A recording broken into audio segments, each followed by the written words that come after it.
যদি একটা শহীদ থাকে, শহীদ হয়, সেই লোক ওই 70 জন গুনাহগারের নাম আল্লাহর কাছে সুপারিশ করে কেটে দিয়ে জাহান্নামের পরিবর্তে জান্নাতে নিয়ে যেতে হবে, জান্নাতে পৌঁছে দেবে। তাহলে একটা শহীদ যে হয়েছে, সে 70 জন লোককে সুপারিশ করে জান্নাত জাহান্নাম থেকে জান্নাতে নিয়ে যাবে 70 জন লোককে। আর যদি নবীর সুন্নত একটা পালন করে, বর্তমান জামানায় নবীর একটা সুন্নত যে পালন করলো, সেটা 100টা শহীদের সঞ্চয়। আল্লাহ সর্বশ্রেষ্ঠ, সবচেয়ে বড়, তিনি সৃষ্টিকর্তা, পালনকর্তা, আমাদের রিজিক দিচ্ছে, পালনকর্তা। আসমান জমিনের সমস্ত ক্ষমতার মালিক আমার আল্লাহ। হ্যাঁ, একক বাদশাহ, সার্বভৌম ক্ষমতার অধিকারী। হ্যাঁ, তিনি হাইউল কায়ুম, তিনি সমস্ত সৃষ্টিকে চালনা করছেন। তিনি এই সৃষ্টি করেছেন, যা সবগুলোকে তিনি চালনা করছেন, সবগুলোকে দেখভাল করছেন, সবই জন্য খাওয়া পড়া যাবতীয় প্রয়োজন সব মেটাচ্ছে। আল্লাহ আমাদের রিজিক দাতা, মানে আমাদের খাওয়ার ব্যবস্থাই আল্লাহ করেন। আমরা কি শুধু খেলেই বেঁচে থাকি? খাওয়ায় থেকে আমরা শুধু বেঁচে যাই, শুধু খাবো আর কিছু দরকার নেই? না, আছে। বাতাসের দরকার আছে তো। বাতাসটা যখন আমাদের আর যাবে না, পেটের মধ্যে ঢুকবে না, বাতাস বন্ধ যদি হয়ে যায়, তাহলে বাঁচছে। আমাদের রাজত্ব যারা চালায়, রাজা বাদশাহ যারা দেশের, তাদের একটা মন্ত্রী আছে, খাদ্যমন্ত্রী আছে, অর্থমন্ত্রী আছে, সব মন্ত্রী আছে, বিভিন্ন মন্ত্রী আছে। আমার আল্লাহরও সেই রকম সব মন্ত্রী আছে, খাদ্যমন্ত্রী আছে, সব মন্ত্রী আছে আল্লাহ। পানির মন্ত্রী আছে, বাতাসের মন্ত্রী আছে। যখন মানুষ মৃত্যুর শয্যায় শায়িত থাকে, তখন ফেরেশতারা এসে বলে যে, মৃত্যুর ফেরেশতারা, এক ফেরেশতা আছে, সে এসে বলে যে, হে মৃত্যু পথযাত্রী, তোমার জন্য সারা পৃথিবীতে খুঁজে এলুম, এক ফোঁটা পানি তোমার জন্য পেলুম না। তোমার যা বরাদ্দ ছিল পানি, তোমার জীবনে সব শেষ হয়ে গেছে, আর পানি নেই তোমার, কাজে পানি আর তুমি পাবে না, হয়ে গেল। কেউ এসে বললো, আরেকজন, এটা পানির মন্ত্রী এসে বলছে। এবার খাদ্যমন্ত্রী এসে বলছে, হে মৃত্যু পথযাত্রী, তোমার এই শরীরের অবস্থা খুব খারাপ, আমি সারা পৃথিবী তোল পার করে দেখলুম, কোনো জায়গায় তোমার জন্য এক কণা খাদ্য পাই না আমি, যে খাদ্য তোমাকে দেব। কাজে খাদ্য আর তোমার নেই, তোমার বরাত, তোমার বাজেট শেষ শেষ। এইবার বাতাস, যেটা বাতাসে আমরা তো চলছি তো, হ্যাঁ, বাতাসটা কি দেখা যায়? দেখা যায় কি? অনুভব করা যায়, অনুভব করি বাতাস আছে, এটা আমরা বুঝি, যে বাতাস যখন হয় গায়ে লাগে, আমরা বুঝতে পারি বাতাস অনুভব। সেই বাতাসের ফেরেশতা আছে, সে যখন এসে বলবে যে ভাই, সব কোনো জায়গায় তোমার জন্য আর একটু সামান্য বাতাস আর নেই, তোমার আয়ু শেষ হয়ে গেছে, বাতাসটা বন্ধ হয়ে গেল, সঙ্গে সঙ্গে চেয়ে আছে, বাতাসটা বন্ধ হয়ে গেল, আস্তে আস্তে চোখটা বন্ধ হয়ে গেল, মৃত্যু মুখে ঢলে পড়লো। তাহলে আল্লাহ আমাদের তো রিজিক দাতা, যখন আমাদের রিজিক যতদিন থাকবে ততদিন আমরা বেঁচে থাকবো। নবী পাক সাল্লাল্লাহু আলাইহি ওয়াসাল্লাম যখন হিজরত করে চলে যাচ্ছেন, দেশ ছেড়ে চলে যাচ্ছেন, হযরত আলী রাদিয়াল্লাহু তাকে দেখে বলছে, আলী, আমার কাছে যেসব আমানত লোক রেখে যেত, সেইগুলো সবই আছে, সব লেখা আছে, তাদের নাম লেখা আছে, ঘরে আছে সব, তুমি সেইগুলো 3 দিন ধরে অন্তত তাদের দেখে তাদের কাছে বিতরণ করে দেবে। হ্যাঁ, আলী রাদিয়াল্লাহু তাআলা তখন বলেছিলেন, চিন্তা করেছিলেন যে আমি 3 দিন হয়তো বেঁচে থাকবো, কারণ নবী পাক সাল্লাল্লাহু আলাইহি ওয়াসাল্লাম হিজরত করে চলে যাচ্ছে, আমাদের উপরে আক্রমণ হবে, কিন্তু 3টে দিন অন্তত নবী পাক সাল্লাল্লাহু আলাইহি ওয়াসাল্লাম যেটা ওসিয়ত করে গেছেন, আমি সেই কাজ করব। আল্লাহ আমার 3 দিন অন্তত আয়ু রেখেছে, ধরে নিয়েছে আমি 3 দিন অন্তত বাঁচবো। তাই আয়ু আমাদের শেষ হয়ে গেলে আমরা চলে যাব, আয়ু যতক্ষণ না শেষ হবে ততক্ষণ আমাদের দুনিয়াতে আমরা বেঁচে থাকবো। পানি, আমাদের খাবার শেষ হয়ে যাবে আর খাবার পাবো না, পানি শেষ হয়ে যাবে, পানি আর পাবো, বাতাসেই তো আমরা চলছি, একটু সামান্য বাতাসটা বন্ধ হয়ে গেলে বাস হয়ে গেল। তাহলে আমার আল্লাহ কত হিকমত ওয়ালা, এই যে বাতাসে আমাদের বাঁচিয়ে, বাতাসটা আমরা দেখতে পাইনি, আল্লাহকে কেউ দেখতে পাচ্ছে? আমরা দেখতে পাইনি, কিন্তু আল্লাহর হুকুমগুলো আছে আমাদের সামনে। সেই থেকে আল্লাহকে বুঝতে হবে, হ্যাঁ, যে আল্লাহ কত বড় শক্তিশালী। একটু স্প্রিং ঢিলে করে দিলেই আমাদের সব শেষ হয়ে যাবো। এখানে বসে আছি যারা, সবাই কেউ উঠতে পারবো না, সব ওইভাবে কাত হয়ে পড়ে যাবো। কত হিকমত আল্লাহ! সেই আল্লাহ আমাদের জন্য সবকিছু করেছে, এই পৃথিবী সৃষ্টি করেছে আমাদের জন্য। এই পৃথিবী সৃষ্টি করেছে, এই মাটি সৃষ্টি করেছে, গাছপালা সৃষ্টি করেছে, যাবতীয় জিনিস সৃষ্টি করেছে শুধু একমাত্র মানুষের জন্য। ভালো ভালো ফল, বিভিন্ন মরশুমে বিভিন্ন ফল, শীতের সময় শীতের ফল, গরমের সময় গরমের ফল, বিভিন্ন ঋতুতে বিভিন্ন রকমের ফল আল্লাহ সৃষ্টি করে। আমার কাদের জন্য? মানুষের জন্য। মানুষ খাবে, হ্যাঁ, কিন্তু কি জন্য খাওয়াবে আল্লাহ?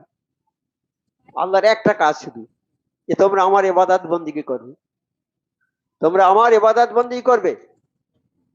আর এই যে নবীদের কাজ হলো আল্লাহর হুকুমকে মানুষের কাছে পৌঁছে দেয়। হুকুম, এই হুকুম, আল্লাহর হুকুমগুলো মানুষের পৌঁছে দেয়। সেই হুকুমটা কোথায় আমরা দেখতে পাই? আল্লাহর হুকুমটা কোথায় আমরা দেখতে পাই? এই যে আমাদের সামনে যে কালাম পাক আছে, এই কালাম পাকে সব হুকুম, আল্লাহর হুকুমগুলো এই কালাম পাকই আছে। আমাদের আল্লাহ পাঠিয়েছেন দুনিয়ায়।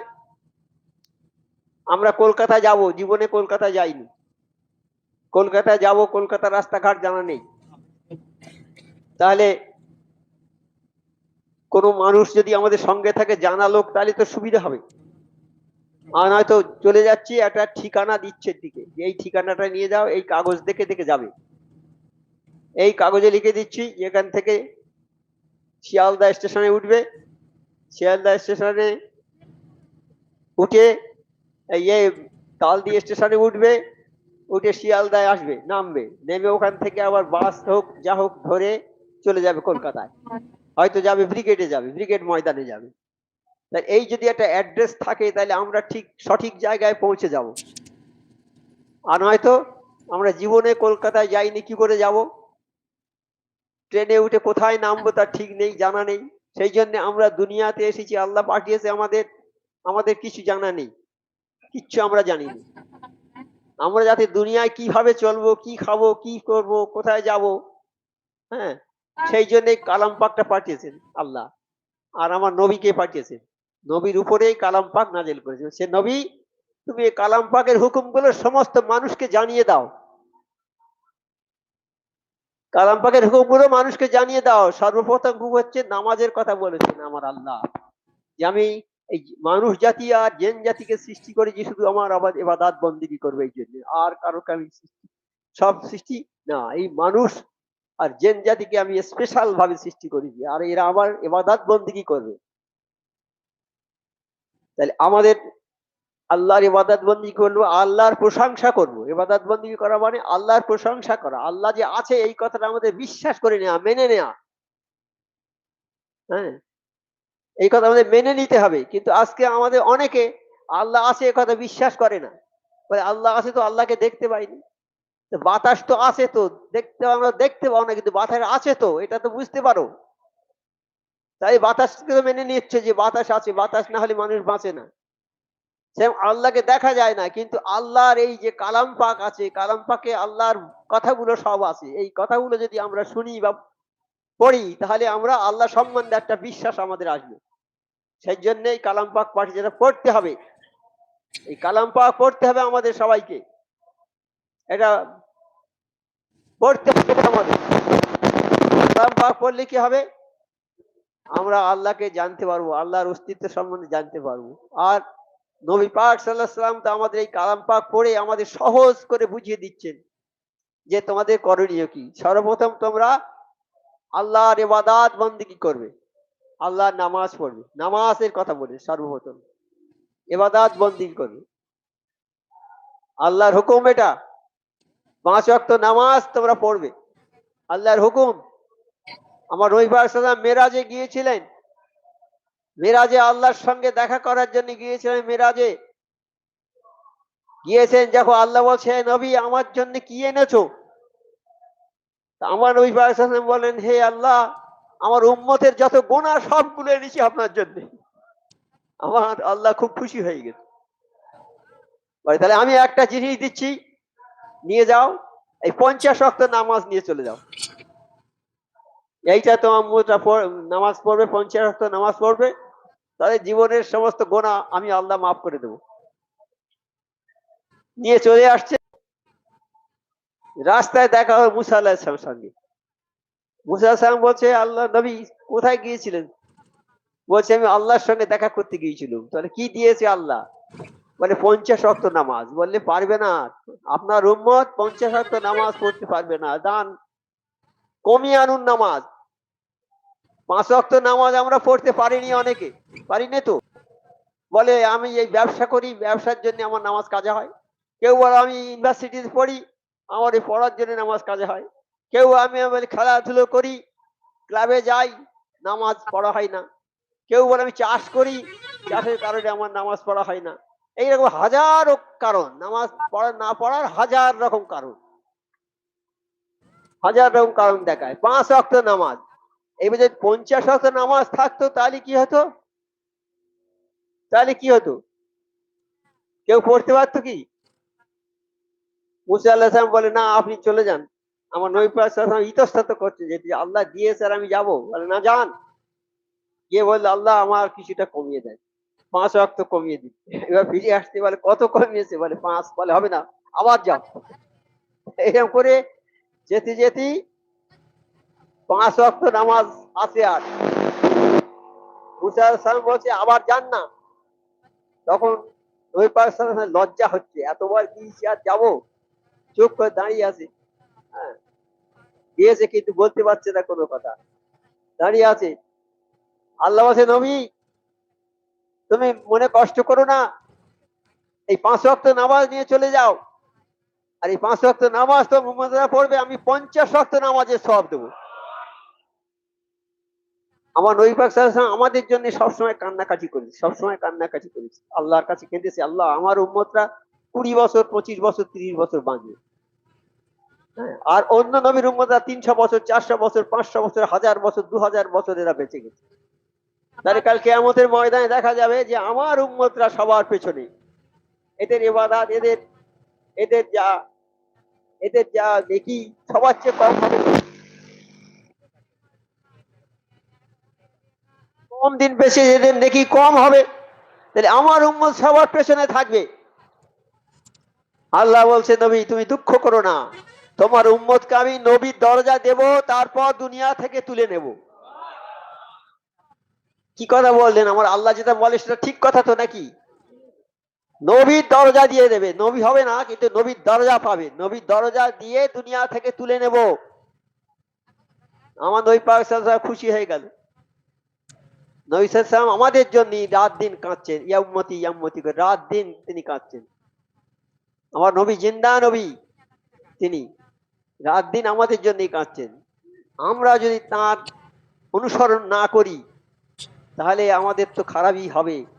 হ্যাঁ, নবীর সুন্নত যে একটা পালন করলো, সে যেন 100টা শহীদের সমান সওয়াব পেল। হ্যাঁ, একটা শহীদ, একটা শহীদের সওয়াব যে পায়, সে 10 জন লোককে, 70 জন লোককে আল্লাহর কাছে সুপারিশ করে, যেসব লোকের জন্য জাহান্নাম নসিব হয়ে গেছে, যে জাহান্নামের খাতায় নাম লেখা হয়ে গেছে, এরকম 70 জন লোক, কোন বংশে যদি একটা শহীদ থাকে, শহীদ হয়, সেই লোক ওই 70 জন গুনাহগারের নাম আল্লাহর কাছে সুপারিশ করে কেটে দিয়ে জাহান্নামের পরিবর্তে জান্নাতে নিয়ে যেতে হবে, জান্নাতে পৌঁছে দেবে।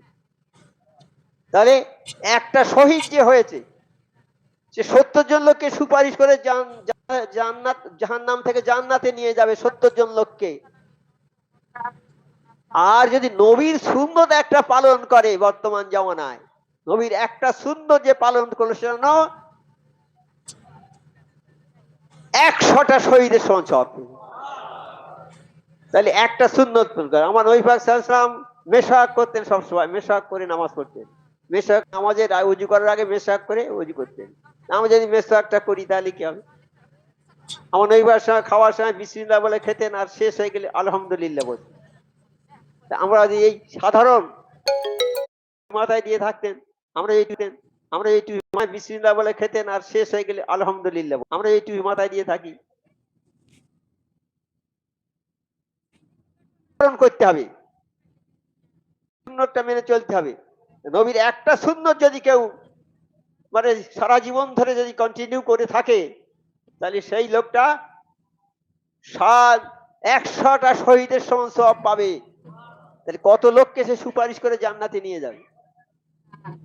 আজাজিল গর্ব করে বলেছিল, আল্লাহ তোমার সমস্ত উম্মতকে আমি জাহান্নামী করে দেবো। হ্যাঁ, তুমি 7টা দোজখ করলে, 7টা বেহেশত করেছে, এই 7টা দোজখ করলে কেন, 8টা বেহেশত করলে কেন? দোজখ একটু বেশি করে করা ভালো ছিল, কারণ আমি সবাইকে জাহান্নামে নিয়ে যাব। আমার আল্লাহ কি বললেন, দেখ শয়তান, আমার ইজ্জতের কসম, আমার বান্দা গোনা করবে, আকাশ সমান পাহাড় সমান গোনা করবে। গোনা করার পরে একবার যদি বলে, আল্লাহ আমি গোনা করেছি, আমাকে মাফ করে দাও আল্লাহ, আমি আল্লাহ তাদের পাহাড় সমান গোনা মাফ করে দেবো। তোর দলবল, লক্ষ লক্ষ দলবল সব নাকাম হয়ে যাবে, কিছু করতে পারবে না। সেই আল্লাহ আমাদের মহান, কত বড় মহান আল্লাহ, কত দয়ালু আল্লাহ। দয়ার কোনো শেষ আছে? যত দয়া আছে পৃথিবীতে সব 100 ভাগ দয়া, 99 ভাগ দয়া, 99 ভাগ সব আমার আল্লাহর কাছে আছে। আর 1 ভাগ দয়া আমাদের দিয়েছে সারা পৃথিবীতে, 1 ভাগ। সেই 1 ভাগের জন্য আমরা এই একটা ভাগ নিয়ে কত মায়া মমতা, কত ছেলেকে ভালোবাসি, কত স্ত্রীকে ভালোবাসি, কত ভাইকে ভালোবাসি। হ্যাঁ, ছোট ছেলে বাড়িতে আসে, বাপ অফিসে গেছে, ভাত খায় না, কেন না আব্বা ইলে খাবো। তাহলে বাপেরও কত মায়া, এই একটা মায়া, একটা মায়া মমতা নিয়ে আমরা এই সারা পৃথিবীতে আছে, একটা মায়া মায়া, একটা ভালোবাসা। আর 99টা ভালোবাসা আমার আল্লাহর কাছে আছে। তাহলে আল্লাহ কত ভালোবাসেন আমাদের।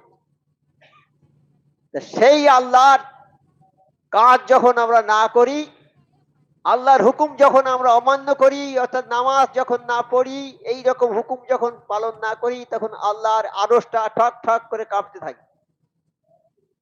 আল্লাহর আরশটা ঠক ঠক করে কাঁপতে থাকে। কুল মখলুক আল্লাহর সেজদা করছে, আল্লাহর নামাজ পড়ছে, কুল মখলুক। হ্যাঁ, এমনকি পাথররা পর্যন্ত আল্লাহর ইবাদত বন্দেগী করে। পাথররা আল্লাহর স্মরণ করে। ইবাদত বন্দেগী মানে নামাজ, আল্লাহর স্মরণ। এই পাথরগুলো, আগুন, পাথর, এরা সব আল্লাহর কথা শোনে, আল্লাহর হুকুম মতো চলে। ইব্রাহিম আলাইহিস সালামকে আগুনে ফেলে দেবে নমরুদ। আগুন তৈরি করা হয়েছে, যে আগুন এত কঠিন আগুন, 1-2 মাইল উপর থেকে কোনো পাখি উড়ে যেতে পারতো না, এত আগুনের তেজ। পুড়ে গেলেই পাখি পুড়ে যাবে, এত তেজি আগুন। সেই আগুনে ফেলবে, ইব্রাহিম আলাইহিস সালামকে পুড়িয়ে মারবে। আল্লাহ বলে দিলেন, আগুন তুই শান্তি দাও, ঠান্ডা হয়ে যাও। অর্থাৎ ঠান্ডা খুব বেশি খারাপ, আর আগুন তো খারাপই। বেশি ঠান্ডা হলে মানুষের কষ্ট হবে, আর আগুন তো কষ্ট হবেই। আগুনকে বললে, আগুন তুমি শান্তি দাও, ঠান্ডা হয়ে যাও, এমন ঠান্ডা হও যেন আমার ইব্রাহিমের কোনো কষ্ট নয়। ইব্রাহিম আলাইহিস সালামকে আগুনে ফেলে দিলে সেখানে ফুলের বাগান হয়ে গেল, আগুন নেই, পোড়াতে পারলো না। তাহলে আল্লাহর হুকুমের মধ্যে থাকলে আল্লাহ তার সমস্ত বিপদ, সমস্ত বালা বিপদ, সমস্ত ক্ষতির হাত থেকে, শয়তানের হাত থেকে, বিভিন্ন মানুষ শয়তান, জিন শয়তান, এসব এদের হাত থেকে বাঁচাবে না, আমরা যদি ঠিক আল্লাহর হুকুমের উপরে থাকি। যে আল্লাহর হুকুমটা মানতে হবে। আল্লাহর হুকুম 5 ওয়াক্ত নামাজ আমাদের জন্য করেছে। আর সবচেয়ে বড় কাজ প্রচার করা, প্রচারটা করেছে। এ নবী, আল্লাহর হুকুমকে মানুষের কাছে পৌঁছে দাও। আল্লাহ নবীকে বলে, নবী আমার হুকুমকে মানুষের কাছে পৌঁছে দাও। কি হুকুম? এই 5 ওয়াক্ত নামাজ পড়তে হবে। আমার মোর্শেদ সুফিয়া জান গাছী রহমাতুল্লাহ আমাদের একটা সংক্ষেপে একটা এই দিয়েছেন, একটা ফর্ম দিয়েছেন, একটা সংক্ষেপে একটা ফর্মুলা বলে দিয়েছেন আমাদের। বাবা তোমরা তো বেশি করতে পারো না, এইগুলো করো, যে তোমরা 5 ওয়াক্ত নামাজ পড়বে বিনা কাজায়। 5 ওয়াক্ত নামাজ পড়বে। আমার মোর্শেদ সুফিয়া জান গাছী রহমাতুল্লাহ আলাইহি তিনি আমাদের দিয়েছেন যে 5 ওয়াক্ত নামাজ, যে কথা আমার আল্লাহ বলেছেন, যে কথা আমার নবী পাক সাল্লাল্লাহু আলাইহি ওয়াসাল্লাম বলেছেন। আল্লাহ নবী পাক সাল্লাল্লাহু আলাইহি ওয়াসাল্লামকে বলতে বলেছেন যে হে নবী, সমস্ত মানুষকে নামাজের কথা বলে দাও, তারা যেন 5 ওয়াক্ত নামাজ পড়ে। আর জামানা মুজাদ্দেদ হযরত মাওলানা সুফি মুফতি আজম কাশি রহমাতুল্লাহ এবং তার খলিফাগণ সুফি মুয়াজ্জেম কেবলা, সুফি অফিসি কেবলা, সুফি সবল শিবজি কেবলা রহমাতুল্লাহ, এরা সব ওই একই কথা বলে গেছেন যে 5 ওয়াক্ত নামাজ সবাইকে পড়তে হবে বিনা কাজায়। বলুন, এই যে কথা আমার আল্লাহ বলেছেন সে কথা বলেছেন নবী পাক সাল্লাল্লাহু আলাইহি সাল্লাম, সেই কথা বলছেন কামেল ওলি আল্লাহরা। এই কিয়ামত পর্যন্ত একই কথা বলবেন, কিয়ামত পর্যন্ত কামেল ওলি আল্লাহর এ থাকবে, ওই ওলি আল্লাহর এই সিলসিলা কিয়ামত পর্যন্ত থাকবে। আর কিয়ামত পর্যন্ত আমরা থাকবো না, কিন্তু এই হাক্কানি দরবার ইনশাআল্লাহ কিয়ামত পর্যন্ত থাকবে। আর সেখানে যারা যারা আসবে তারা ওই 5 ওয়াক্ত নামাজের কথা বলবে, 6 ওয়াক্ত বলবে না, 5 ওয়াক্ত নামাজের কথা বলবে। আর আমার মুর্শিদ কি বললেন? 5 ওয়াক্ত নামাজ আর 5 ওয়াক্ত ওজিফা, ওজিফাটা পড়বে বাবা। এই কোরআন থেকে যে ওজিফা দিয়েছে, হাদিস থেকে 5টা সূরা, আর কালাম হাদিস থেকে 5টা কলেমা, আর কালাম পাক থেকে 4টে সূরা, সূরা ফাতিহা, সূরা ইখলাস, ফালাক, নাস, এই 4টে কালাম পাকে, আর 5টা কলেমা শাহাদাত, সুবহানাল্লাহ, লা হাওলা, সুবহান কুদ্দুসুন, আস্তাগফিরুল্লাহ। এই নিয়ে মোট ওজিফা এইগুলো দিয়েছে। এই বিরাট ফজিলতপূর্ণ জিনিস। এই আলোচনা করলে এক একটা নিয়ে আলোচনা করে এক দিন, 2 দিন, 3 দিন চলে যাবে। সূরা ফাতিহার এক ভাই সূরা ফাতিহা তাফসীর শুরু করেছে, এই ফাতিহা তাফসীরটা করতে করতে তার অনেক দিন কেটে গেছে। বললে আমি পারবো না, ফেলে দিয়েছে কলম, আর পারবো না তাফসীর করতে। এত মর্তবাপূর্ণ জিনিস, এই দিন রাত শেষ হবে না। এইগুলো আমাদের দিয়েছে যে তাই 5 ওয়াক্ত নামাজ, 5 ওয়াক্ত ওজিফা। এই ওজিফা হচ্ছে কোরআন শরীফ, যে সূরা ফাতিহা একবার পড়বে 20 পারা কোরআন শরীফের সওয়াব, জিল্লি সওয়াব সে পেয়ে যাবে। আর সূরা ইখলাস যে একবার পড়বে 10 পারা কোরআন শরীফের সওয়াব সে পেয়ে যাবে।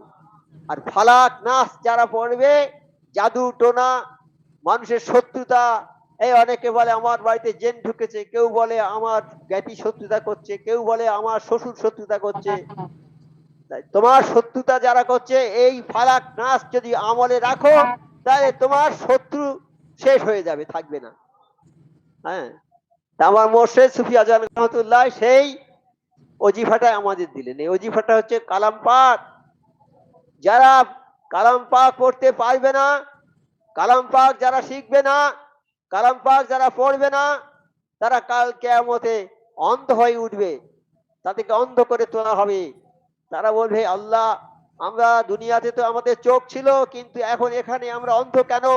বলে তো দুনিয়াতে আমার কালাম পাক পাঠিয়েছি, তোমরা সেটা দেখোনি, তোমরা কালাম পাক পড়োনি, দেখোনি, দুনিয়াতে তোমরা অন্ধ ছিলে, সেই জন্য তোমাদেরকে আখেরাতে অন্ধ করে তুলেছি। কালাম পাকের শিক্ষা আমাদের একান্ত শিক্ষা, এটা শিখতে হবে। তাই আমার নবী পাক সাল্লাল্লাহু আলাইহি ওয়াসাল্লামের হাদিস, সেই হাদিসগুলো আমার মুর্শিদা বলেছেন যে ছেলে যখন কথা বলতে শিখবে তখন তাকে কলেমা শেখাবে। আমাদের ছেলে হলে আমরা এখন শেখাই হিন্দি গানের কলি, এটা সেটা করি, আর ছোট বাচ্চা মুখে বলে আর মা বাপ হেসে গড়িয়ে পড়ে যেন কি একটা হচ্ছে।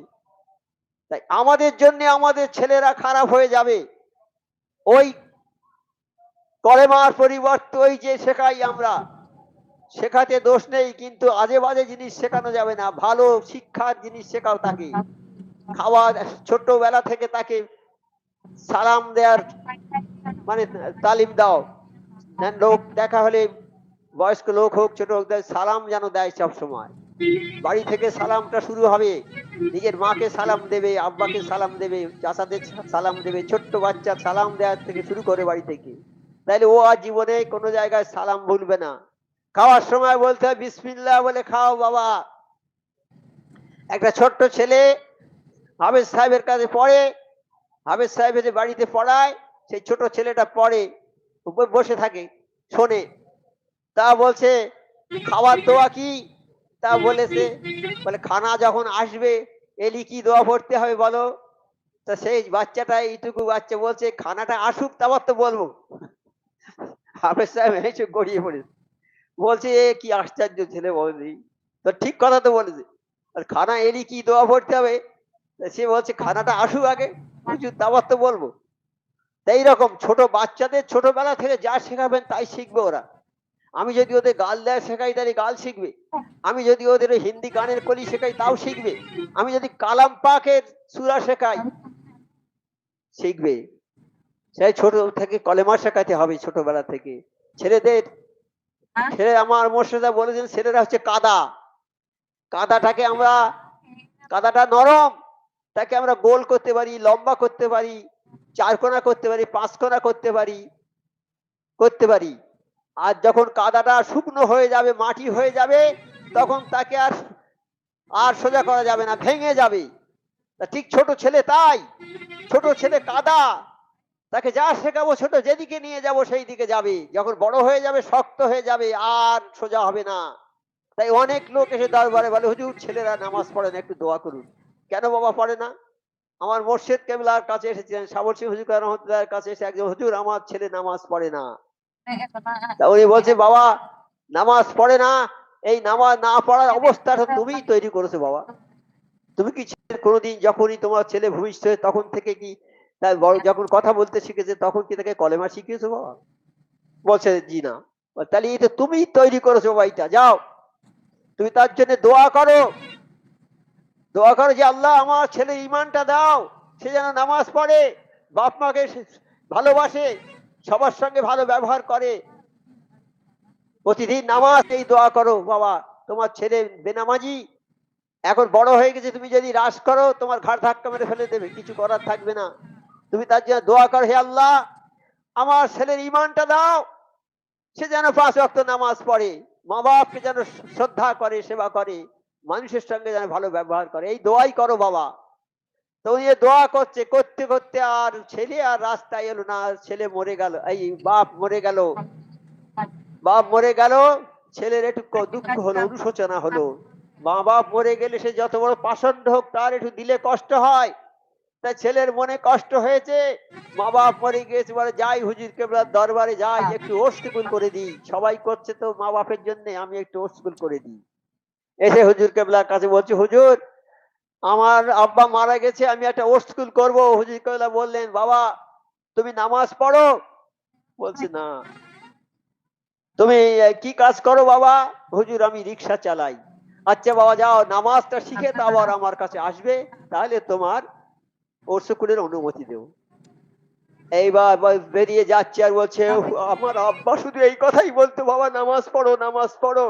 আর আমার মোর্শেদের কাছে এলো, বসে সেই একই কথা বলছেন যে তুমি নামাজ পড়ে এসো তারপর তোমার ইয়ে করে দেবো, আব্বার ওস্তুকুলের অনুমতি দেবো। ওহ, তাই কি অনুশোচনা, কাঁদছে শুধু এখন। বুঝেছে, বুঝে কান্না, কি কান্না। কামেল মোর্শেদের হুকুম মতো গেল, গিয়ে নামাজ শিখেছে, এর কাছে তার কাছ থেকে শুনে শুনে নামাজ শিখেছে, শিখে তারপর চলে এসেছে হুজুর আমি নামাজ শিখেছি, যাও বাবা তুমি ওস্তুকুল করো। সে ওস্তুকুল করলো। আমার মোর্শেদ বললো যে বাবা এই যে ওস্তুকুল করেছো শুধু তোমার মায়ের জন্য করোনি, 1,24,000 পয়গম্বরের সব রেসানি হয়েছে। এই তো হলো হাক্কানি দরবার, এই দরবার হলো পরিবর্তনের দরবার। এখানে নবীর দরবার যেমন ছিল, নবীর দরবারে যারা গিয়েছে তারা পরিবর্তিত হয়েছে, তাদের জীবনের পরিবর্তন এসেছে। হযরত ওমর ফারুক রাদিয়াল্লাহু তাআলা একজন মস্ত বড় দুষ্কৃতকারী লোক ছিল। এরা আবু জেহেল আবু লাহাব বলেছে যে নবী পাক সাল্লাল্লাহু আলাইহি ওয়াসাল্লামের মাথা যদি কেটে আনতে পারো তাহলে তোমার 100 হলুদ উট, 100 উট তোমাকে বকশিশ দেওয়া হবে আর অজস্র টাকা দেওয়া হবে। উন্মুক্ত তরবারি হাতে নিয়ে ছুটেছে হযরত ওমর ফারুক। বলছেন ওই রাস্তায় একজন দেখা হয়েছে, বলছে ওমর কোথায় যাবে? বলছে নবী পাক সাল্লাল্লাহু আলাইহি ওয়াসাল্লামের মাথা কাটতে যাবো। বলে কি বলো, তুমি নবী পাকের মাথা কাটতে যাবে? তোমার বাড়ির খবর নিয়েছো? তোমার বোন আর বোনাই এরা তো ইসলাম কবুল করেছে, এরা তো কলেমা পড়েছে। বলে কি এত বড় সাহস ওদের? এই বলে তখন ফিরে চলে গেল। বাড়িতে গিয়ে তো দরজায় ধাক্কা দিয়ে দরজা খোলো দরজা খোলো, আর দরজা খুলে দিলে তা ওমর ফারুক তো চাবুক চাচ্ছে, শুধু এমন মারছে সারা শরীর বেয়ে রক্ত ঝরঝর করে পড়ছে। কিছু বলে না, বলে না, কিচ্ছু বলে না, মারছে শুধু সহ্য করছে নীরবে, রক্ত ঝরে যাচ্ছে, শরীর মরে যায়, কত কথা বলে না। তারা নিজের জীবনটাকে সঁপে দিয়েছে, আল্লাহর কাছে সঁপে দিয়েছে। কলেমা পড়েছে মানে তারা জানতো যে কলেমার বিনিময়ে আমাদের মৃত্যু হবে, মৃত্যু হবে, কিন্তু আমরা কলেমা ছাড়বো না। অনেকক্ষণ মারার পরে ওমর ফারুকের দিলে দয়া হয়েছে, বলছে যে তোমাদের এত মারছি, তোমরা কিছু বলো না কেন, তোমরা কি পেয়েছো বলো, দেখাও আমাকে। বলছে তুমি তো না পাক, এখন যাও অজু করে এসো, পাক পবিত্র হয়ে এসো, আবার দেখাবো তোমাদের। ওমর ফারুক রাদিয়াল্লাহু তাআলা অজু করে এলো, তারপরে ওই যে কি একটা সূরা পড়ছিল সেইটা যখন পড়েছে, তখন ওমর ফারুক বলছে ওহ, এ তো আল্লাহর কথা, এ তো আল্লাহর কথা। এর আগে এটা তো ধাক্কা খেলো এদের কাছে। এর আগে নবী পাক সাল্লাল্লাহু আলাইহি ওয়াসাল্লাম মসজিদে নববীতে যখন নামাজ পড়াতেন, ওমর ফারুক, আবু জেহেল, আবু লাহাব এরা সব গোপনে লুকিয়ে আমার নবী পাক সাল্লাল্লাহু আলাইহি ওয়াসাল্লামের মুখে কালাম পাকের কথাটা শুনতো। নবী পাক সাল্লাল্লাহু আলাইহি ওয়াসাল্লামের কালাম পাক এত সুন্দর ভাবে পড়তেন যে ওই কথা শুনলে মানুষের দিল গলে যাবে, এইরকম সুন্দর ভাবে পড়তেন। নবী পাক সাল্লাল্লাহু আলাইহি ওয়াসাল্লাম পড়ছেন, যে আয়াত পড়ছেন, তখন ওমর ফারুক মনে মনে করছে ও, এটা তো বড় কবির কথা, এটা কবির কথা। পরের লাইনে আমার নবী পাক সাল্লাল্লাহু আলাইহি ওয়াসাল্লাম বলছেন, যেটা তার মানে হচ্ছে নবী পাক সাল্লাল্লাহু আলাইহি ওয়াসাল্লাম বলছেন না, এটা কোনো কবির কথা নয়। তখন ওমর ফারুক বলছে তাহলে কি ব্যাপার, আমি বলছি যে এটা কবির কথা, আর উনি বলছে এটা কবির কথা নয়। তখন মনে করছে ওমর ফারুক তাহলে নিশ্চয়ই ইনি গণক, নিশ্চয়ই গণক, আমি কবির কথা বলেছি সেটা হয়নি, তাহলে নিশ্চয়ই এটা কবির কথা নয়, তাহলে উনি গণক। পরের লাইনে আবার বলছে না, এটা কোনো গণকের কথা নয়। ওমর ফারুক তখন ঘাবড়ে গিয়েছে, উফ কি ব্যাপার। তা বলছে এটা আল্লাহর কালাম, যেটা বোনেদের কাছে দেখেছে সেইটা সেরকম, এটা আল্লাহর কালাম। তখন আর টনক নড়ে গেল, ছুটেছে নবী পাকের দরবারে যাব, বলে চলো আমাকে নিয়ে চলো, নবীর কাছে যাব।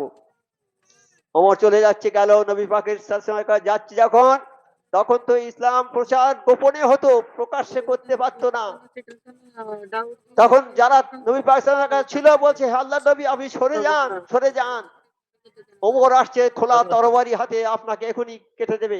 তো বলছে না, নবী পাক সাল্লাল্লাহু আলাইহি ওয়াসাল্লাম বলছে না, তোমরা সব চলে যাও, কারোর দরকার নেই, আমি আজ ওমরের সঙ্গে মোকাবিলা। আরেকজন কে ছিল, হামজা না কে ছিল, বলছে আমি একাই ওর জন্য যথেষ্ট, কোনো ভয়ের কারণ নেই। ওমর ফারুক এলেন, আর মাথা কাটার পরিবর্তে নিজের মাথাটা নবী পাক সাল্লাল্লাহু আলাইহি ওয়াসাল্লামের পায়ে উৎসর্গ করে দিয়ে চলে গেলেন। তাহলে তাহলে তাহলে বলুন, বলুন প্রচারটা কি জিনিস। প্রচার হলো, এই কথা শুনে নবী হযরত ওমর ফারুক নিজের মাথাটা কাটতে গিয়ে, নবী পাক মাথা কাটতে নিজের মাথাটা দিয়ে চলে এলেন। হযরত ওমর ফারুক বললেন হে আল্লাহর নবী, আমরা তো লুকিয়ে লুকিয়ে প্রচার করছি, এখন সদরে প্রচার করব, সদরে প্রচার করব আমি। আমার অভিভাবক না, ওমর একটু দেরি করো, তো না, আমি অন্তত আমাকে একবার করতে দিন, তকবীর দিতে দিন, একবার তকবীর দিতে দিন। এরা 6 জন না 7 জন মিলে ওমর ফারুক সবার আগে আছে, আসছে, বলছে না হয় তকবীর, এরকম তকবীর দিয়ে দিয়ে আসছে, কাবা শরীফে আসবে। এখন ওরা আবু জেহেল আবু লাহাব বলছে এই সময়ে অসময়ে তকবীরের শব্দ কেন, কি ব্যাপার। তা বাইরে বেরিয়ে দেখে হযরত ওমর ফারুক সামনে, অমনি ওরা লুকিয়ে চলে গেল। সেই দিন থেকে প্রচার সামনাসামনি প্রচার হলো। ইসলামের প্রচার, এই প্রচার যারা করবে, এই প্রচারটা হচ্ছে মস্ত বড় জিনিস। আল্লাহ বলে হে নবী, আমার কথাগুলো প্রচার করো, যদি তুমি প্রচার না করো তোমার নাম নবী দপ্তর থেকে আমি কেটে দেব। সেই কথাই আমার মোর্শেদ শিবাজান গাজী রহমতুল্লাহ আমাদের বলেছেন যে বাবা তোমরাও প্রচার করো। আমার আজান গাজী রহমতুল্লাহ যে কথা বলে গেছেন সেই প্রচার করেছেন মুয়াজ্জেম কেবলা রহমতুল্লাহ আলাইহি। তারপরে অফিসি কেবলা রহমতুল্লাহ সারা জীবন ধরে ওই কথাই প্রচার করেন। সাবল সিং রহমতুল্লাহ এসে এই কথা নতুন ভাবে প্রচার করেছেন। এই ওজিফাটা 26টা ভাষায় ছাপিয়ে সারা বিশ্বে ছড়িয়ে দিয়ে।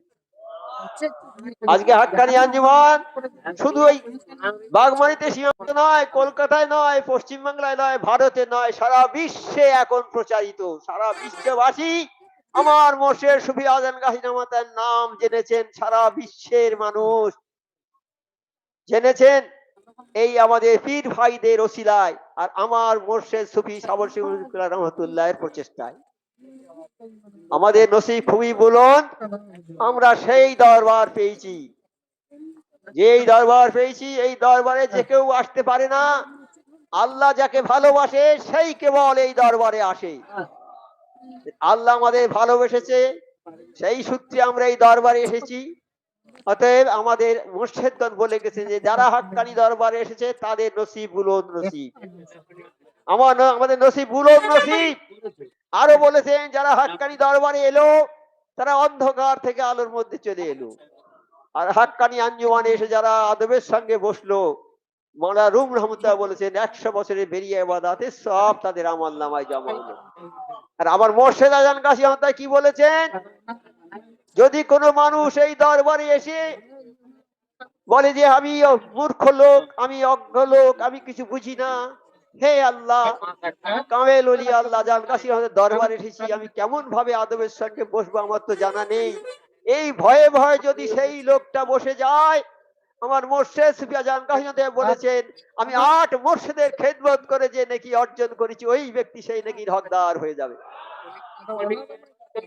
আর শুধু তাই নয়, এই দরবারটা নবী পাক সাল্লাল্লাহু আলাইহি ওয়াসাল্লামের দরবারের অনুরূপ দরবার। নবীর দরবার যেমন ছিল আজান গাজীর দরবার একই দরবার আছে। আল্লাহ বললেন, হে নবী, তোমার দরবারে বসার জায়গা খুব কম, কিন্তু যে সমস্ত মানুষ উঠে কোন লোককে বসার জায়গা করে দেবে। যেমন একজন বৃদ্ধ লোক দাঁড়িয়ে আছে, আমি বসে আছি, ইয়ং ছেলে, যুবক ছেলে বসে আছি, আমি সঙ্গে সঙ্গে আমার উচিত উঠে বৃদ্ধ মানুষটাকে জায়গা করে দেওয়া। আমার আল্লাহ বলে, হে নবী, তোমার দরবারে যারা বসার জায়গা পাবে না, সেই সব লোকের যদি কোনো মানুষ উঠে জায়গা করে দেয়, আমি আল্লাহ ওই লোকটাকে জান্নাতে জায়গা করে দেবো। তাহলে আমার এই দরবার সেই নবী পাক সাল্লাল্লাহু আলাইহি ওয়াসাল্লাম দরবারের অনুরূপ। অতএব এই দরবারে যারা বসার জায়গা পাবে না, সেই জায়গা যারা পাবে না, তাদের যদি অন্য কেউ উঠে বসার জায়গা করে দেয়, আল্লাহ তাকে জান্নাতে জায়গা করে দেবে। তাহলে আমাদের নসিব বুলন্দ না খারাপ?